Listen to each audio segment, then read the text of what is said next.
Hello, everybody, and welcome to Case Management 1. And this is week 1 on the second of our weekly catch-ups. And we're here with Carly and Sonia. Welcome. Hello. And we're starting off with some questions about Assessment 1. And Assessment 1 is a requirement to provide some video resources, some support resources for our client group. And as with all the assessments on this course, we have 3 clients, and I've just been informed it's Aaron, Kylie, and Maria. Now, Aaron's 17 and is socially isolated, living in his bedroom in his parents' house. He's got some conflicts with his family, and Kylie is 30-something, an Aboriginal Torres Strait Islander, married mother with children who's got some abuse with polysubstance abuse issues. And Maria is an older Italian lady who has a domestic violence background and is also fairly socially isolated in her family home. And these 3 clients are going to need services, and the first assessment is focused around having a look at what their needs might be and then finding 5 services that might support these clients depending on their circumstances. So Sonia started with the question, do we have to provide 5 services for each client? No. The assessment requires that you start from the region that you're in. So some of our students might be living in Queensland, some of them might be living in Melbourne, and you only need to go either through your own local services directory, if you have knowledge of a services directory, or even on Google, and try and find the services that are applicable to help support these clients, depending on what support needs we might identify with the clients. So let's have a go, because what we're gonna do is we're gonna help people. If we go through each client, we don't have to list everything today because this is really a very rough entry into assignment 1. And so we're going to go have a look at Aaron. And we see Aaron, he's 17, living at home with his family. His father wants to kick him out. He's fighting with his family. He's got some emotional issues by the looks of it. What do we want to, what services might be suitable for Aaron?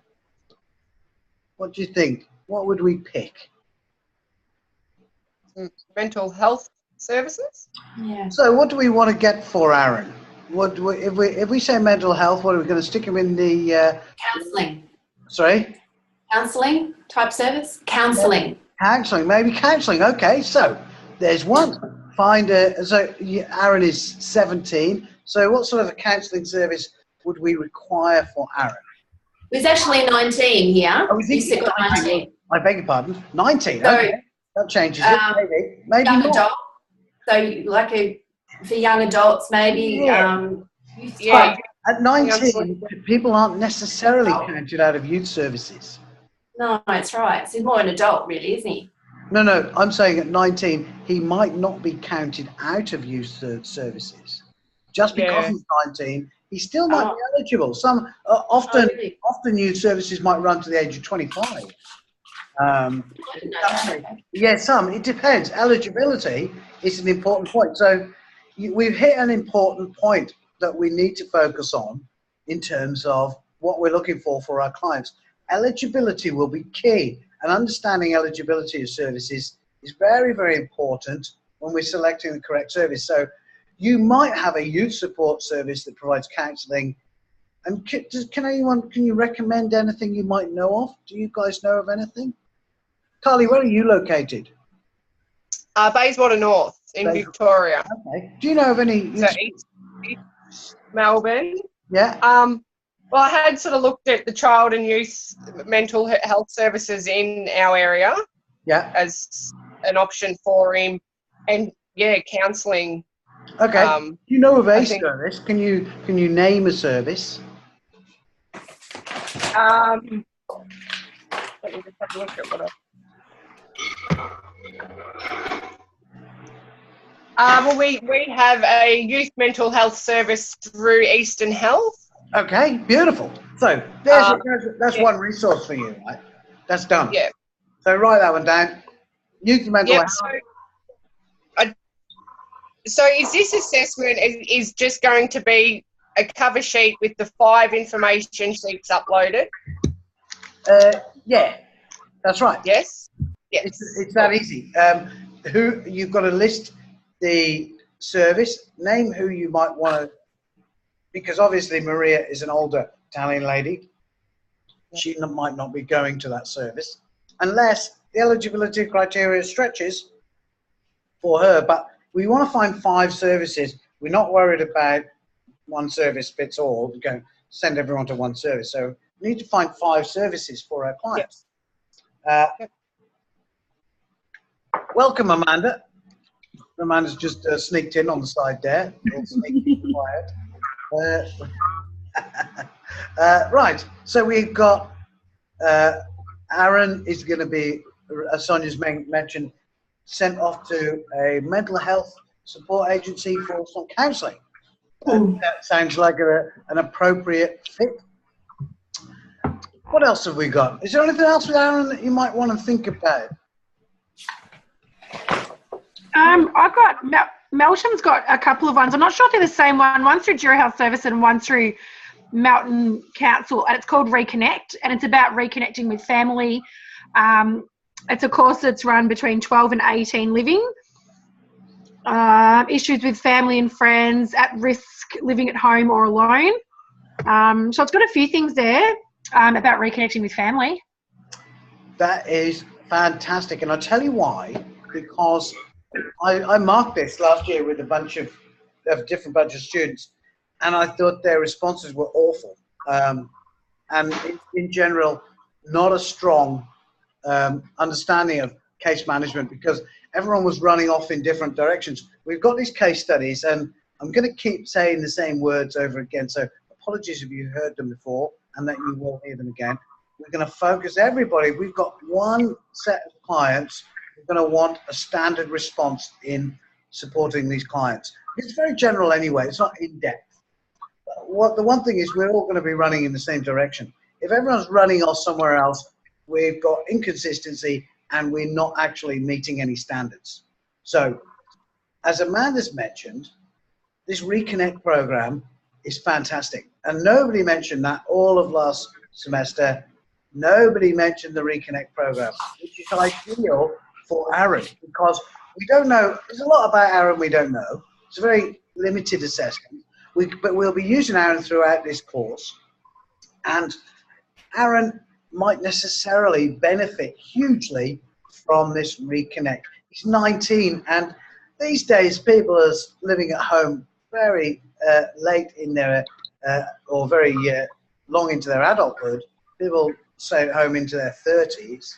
So it's not uncommon for people to expect that is, especially with the cost of housing now outside of the family home. So it's a really good option. Other people in the past were sending Aaron off to homeless services, which was nuts, because homeless services are inundated.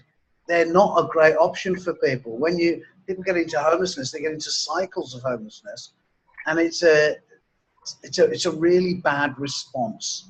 Unless somebody is absolutely, totally bereft of any other service, homelessness services are really the last option that you want to send people to. If they've got any way of keeping out of them, that's gold.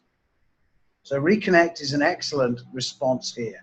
And so some of the things we're going to be doing in case management is understanding the service sector and trying to prioritize and get a sense of what you might expect to find in the service sector. So resources are really limited.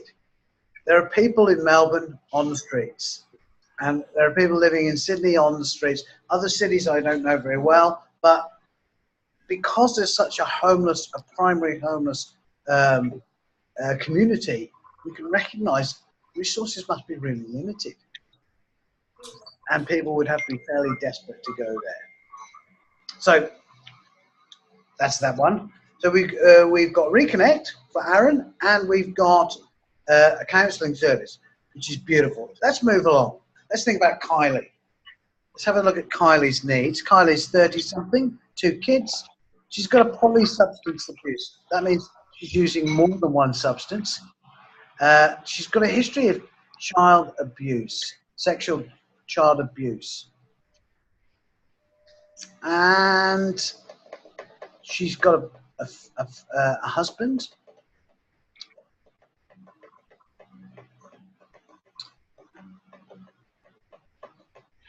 I thought maybe breakthrough. And what did breakthrough do, Amanda? Well, it's a good question because I wrote it down, but I didn't put the description. I didn't do a screenshot of it. You need to do so I'm not 100% sure. But there's a reason why.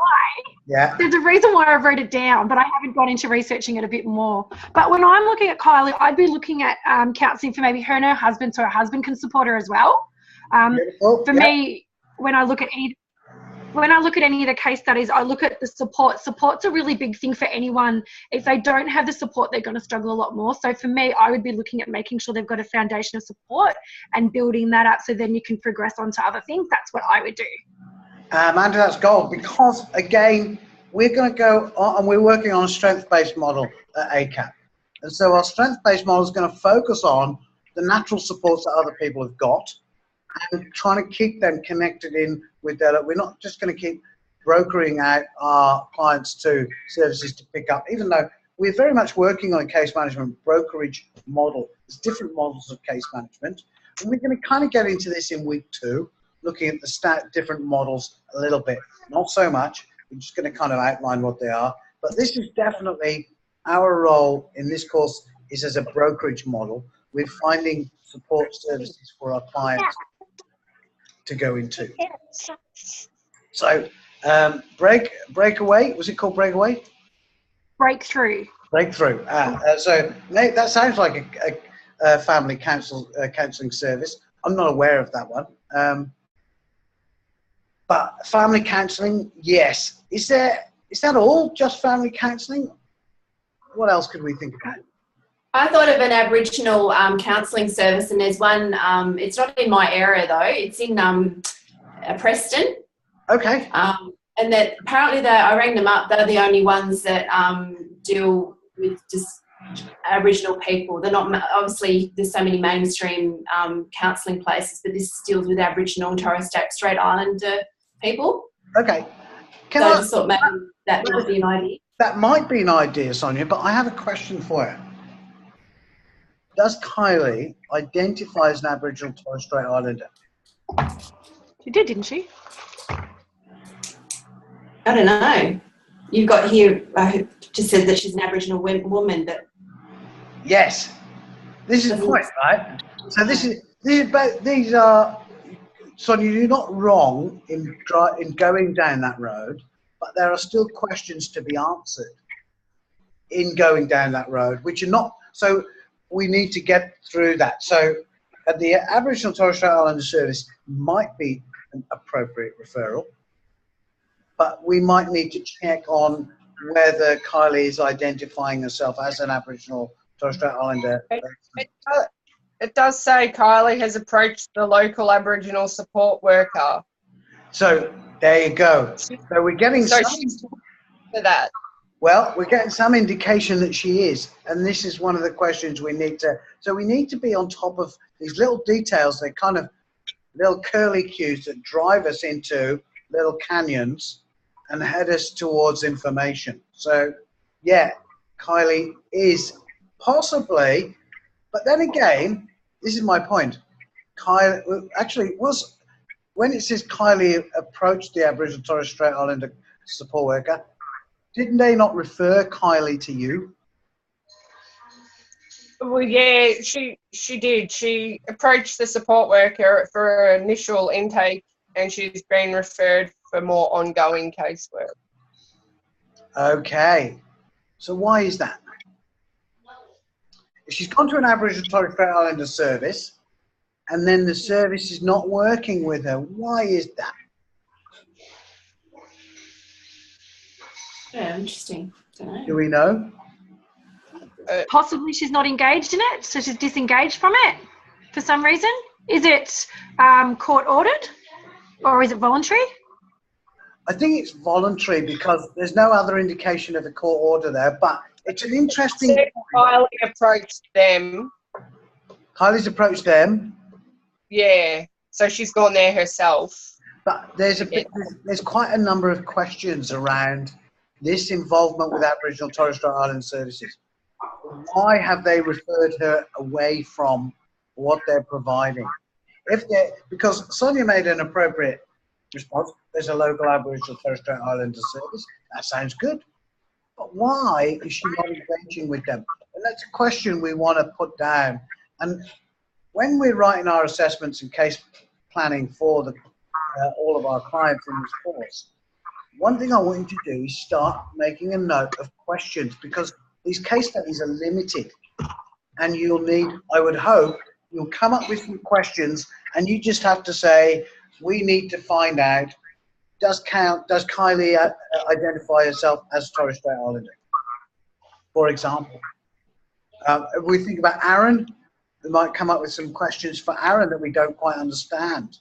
What don't you know? You, as a social worker, we need to be, or caseworkers, we have to be fairly engaged in the kind of idea of being detectives, if you like. You have to have an understanding of a full picture of this person in your head. And if you don't know something, you really need to go and find out, because these are the primary issues that you need to get a handle around. Often we find ourselves going into doing things. You go, well, this person said they've got this problem. You go and provide a response to that problem. Then you go, wait a minute, that's actually the wrong problem. That's not the problem. They're presented in a certain way. So their presenting needs are not necessarily their support needs. And those things will come out through a proper assessment and through asking the right questions. So if you don't know something, write the question down and make this a good habit of being a case manager. Write this down and say, what don't I know? What do I want to know? So we don't know, for example, that Kylie identifies as a case manager. We also don't know why she went to the service and didn't get supported by that service. Maybe it wasn't the right service, and maybe the service is limited, but we want to find some of these things out. So we write these questions down. So for the assignment, I'm a bit confused. So would you put this down, or you just say... Hang on to this information for your assessment, which will be assignment number something. Oh, your assessment will be 1B, I believe. There'll be an assessment interview. So these are questions, as you're writing the resources down. Task B. Yeah, look, these assessments, I'm rejigging this a bit because they're not 100% in the right order. We're kind of briefly identifying some issues that we're going to look at with these clients in assessment 1, where we're doing the resource gathering. But it's not really the right time to do the resource gathering. You would normally do that after the assessment, right? But while we're here having a look, why don't we start writing some questions down? Because when it comes time for your assessment, you're going to need to ask some questions. You need to find out some information, which you may or may not find out. You may never get those answers to the questions, by the way. So is it about having the referral options available if that's what they need? So it's not about assuming that they're identifying as Torres Strait Islander or Aboriginal. It's about having the options there for both. Yeah, maybe. Yeah, maybe that. But maybe we will find out in the interview. Let's go over the assessment. The assessments you will do, not the client assessment. So the unfortunate wording is, so the assessments that you have to do is you get the resources, then you do an assessment interview, which I believe is on Zoom with people, and it might be me. So you pick one of the clients that you're going to choose to do. So you might choose Aaron, Kylie, or Maria. You then go into the assessment meeting. You demonstrate that you understand the process of the assessments. Then you have the interview. In the interview, you ask meaningful questions and you try and find out what the support needs of the clients are. You go through the full range of areas that you need to investigate, like family, relationships, employment, education, physical health, mental health, emotional health,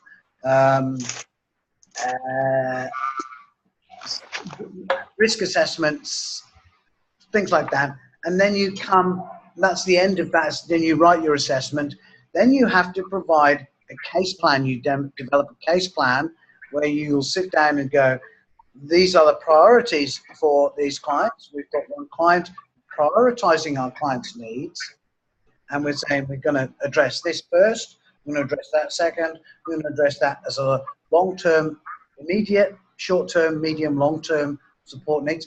It doesn't have to be everything. Don't worry. It just has to be an idea that you've looked at something. Bloody dogs. I think my dog in the background. We'll have to run in a minute. Then finally, we do the referral where you come back to these resources that you're gathering now, and you will take one of these resources and you will write the resource referral letter to refer to the agency. And the final assessment, I believe, is a reflection where you reflect on some of the learning throughout the course, and I think that might be the case. I'm not 100% sure about it.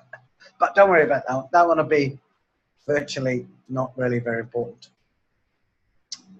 Not very important at all. Any questions? That's kind of how this will roll out. So we're sticking with these key assessments. Let me just quickly run through Maria for you, because I am going to run out the door at exactly 4:30. I'm sorry to say. Someone coming with baying dogs outside. They're mine, and they're going to come in. So what have we got? Maria. So, Kylie, by the way, polysubstance abuse. Multiple. She's claiming she's drinking too much, and she's self-medicating with some sleeping medications, prescription sleeping medications. And then we have Maria, who is an older Italian lady who has a background in domestic violence, and she's involved with the church. Her family live an hour away. She doesn't speak very good English. She doesn't have a big support network, but she has some involvement with her church, a local church group. So we might want to think about resources for Kylie's substance abuse, Maria's domestic violence, and yeah, maybe like that. So just off the top of our heads, because really we only have to think of them. When you go on Google and find something, you're just going to imagine it's in your region. All these clients are in your region. So let's think about Kylie's polysubstance abuse. Where are we going to go for that?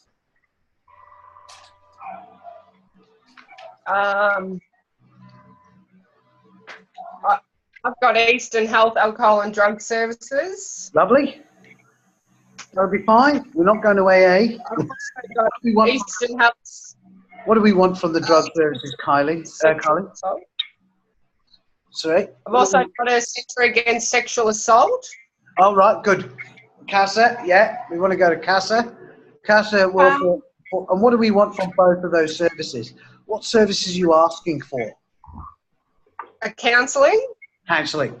Perfect. Counselling from both those services. We don't need any interventions. We don't need any placements. We don't need anybody to be under any other issues. We just need a bit of counselling. And for Maria, what are we going to do with Maria? Women's Health West.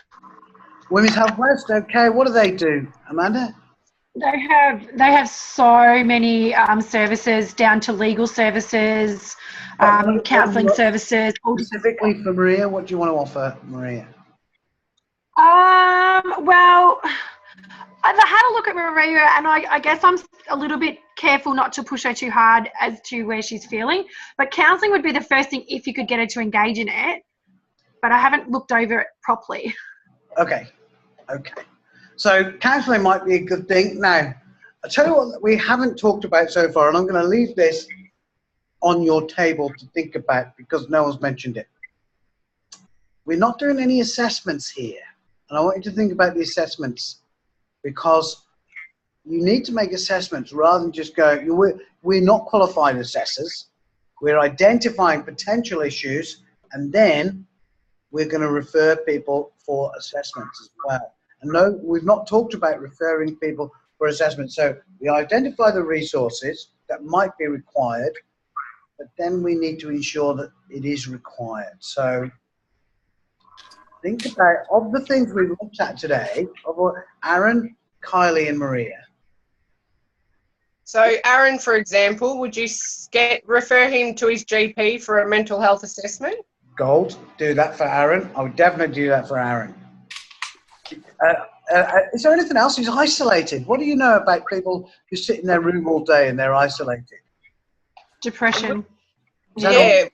Anything else? And would Young people. What do young people do? Youth groups, if he was keen. Sorry? Youth group type programs, if he was keen. What other activities do young people get up to as well? I would be concerned about drug use, the fact that he was such a high achiever and then he's dropped right off. We're on that now because look at the timeline of his. He was going 6 months ago, all good, bang, all fell over. Now, he might have got an instant attack of mental health, but that's kind of rare. So what we actually want to look at is something like a complex issue that he might have mental health problems, but what's to say that the mental health problems aren't being driven by substance use? And do we know of any substances that might do those things? Ice? Most drugs? So, well, no. I think you tend to see that other behaviours, right? What you tend to see with isolating behaviours is maybe some marijuana use. Ice will probably show a lot of physical, and the aggression might be there with the ice. You see the aggression with the family, but a lot of physical stuff too, right? So physical deterioration with ice, you definitely see that. Heroin, maybe. Heroin's quite an isolating thing. But there's other behaviours you start to see as well, which is you might be disappearing from the home, money goes missing, things go missing. People need an income to do that, and he doesn't seem to have an income. So my guess would be I'm smelling marijuana use in this. Personally, if it was me, I'd be headed in that direction. So I'll be looking at, this is called a dual diagnosis of substance and mental health abuse. That's a suspicion I have, and as a caseworker who's not qualified to make the assessment, we need to find support agencies to go and find those assessments. I've got a quick question about the week's work. Okay. You know how we use that book now? Yep. Will that appear in week 2's when week 2 starts? Yeah, it'll appear right now. I'll turn it on. Is it on now? You have to... Oh yeah, it's not on now. Let me. Okay. Is it not in there yet? Well, I know I couldn't access a book for week 2. Okay. Oh, we don't want to do that. Let me turn I'll turn on my editing, and I'll just turn that on right now. And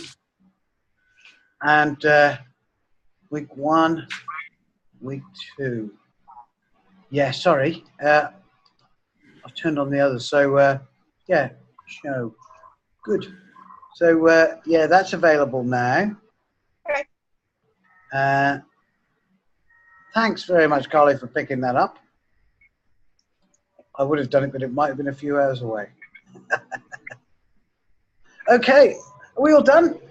I've got to run, guys.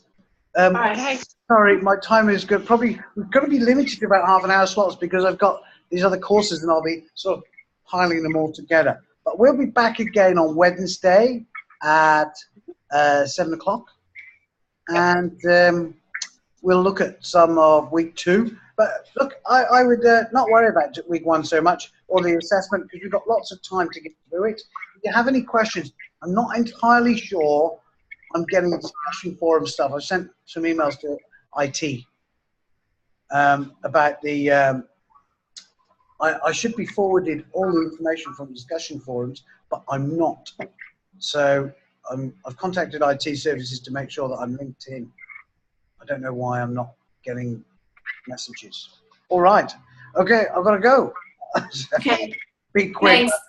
Be quick. Everybody. Bye. See you Wednesday, Bye. guys. Take care.